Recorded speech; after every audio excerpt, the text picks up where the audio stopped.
Jason smiles all the time.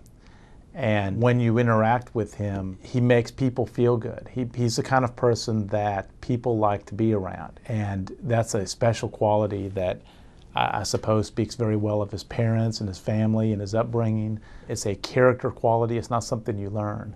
I think most people avoid discovering the secret of success because that secret, deep down, they recognize is probably hard work. Jason knows the secret. He works very, very hard at everything that he does. He's passionate about the practice of law. He's invigorated by his volunteer work, and he's dedicated to the service of his country through serving as a naval intelligence officer in the reserves. Jason had lost a family member during the tragedy that was Hurricane Katrina.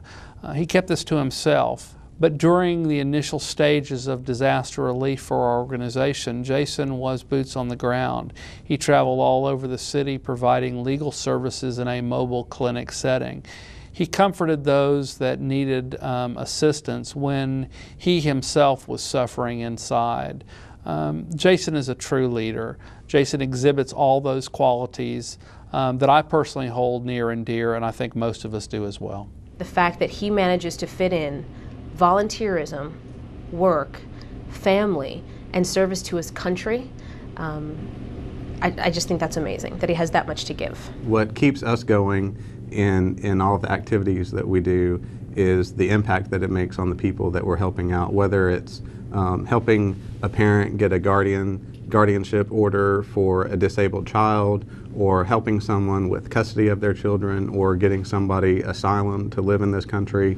Everybody is just very appreciative of the work that we're able to do, and by the time they come to us for help, they've usually hit roadblocks every step of the way. One way that Jason is unique as a lawyer is that he personally defines one-stop shopping in the legal profession.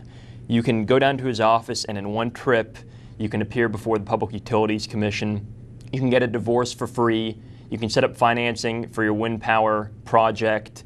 You can appeal your court-martial, and you can get all the documents notarized by him just in a matter of minutes. And Jason is one of those old school lawyers that has integrity, intelligence.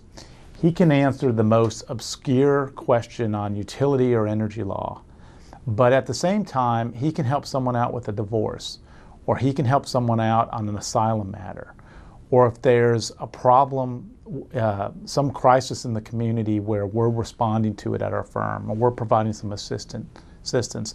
Jason's one of the first people we call. The characteristics that I've seen that Megan and Jason share that they have in common are their genuineness and their kindness, their willingness to help whenever, whether it's something as simple as cutting a wedding cake or something as complicated as raising thousands of dollars for a community service project. They're both just nice, and it sounds funny, but there aren't really that many just truly genuinely nice people in this world who are motivated by nothing else other than a desire to help other people. And that's what I believe about both of them. If I had to pick one word to describe Megan's role in my life, I would say it's supportive. Extremely supportive, so I'll use two words. Because not only does she keep everything going, she's very supportive of the time that I spend away from home with the different organizations, very supportive and makes tremendous sacrifice when I'm away with my reserve training. I was gone 54 days last year, which is just difficult on her. So I'm appreciative of all her support. I couldn't do any of the stuff that I'm doing without her. I think that the committee for this year's award made a very, very strong choice. He's one of the most outstanding young people in the Houston area. He's a strong leader. He gives back to his community. He gives back to his country. He gives back to his friends. He gives back to his family. What more could you want in an outstanding individual like that? He's a good guy. I hope when I grow up to be more and more like you, but let me tell you, you had a very poor choice in college. Gig 'em Aggies. Oh, by the way, David, hook 'em horns.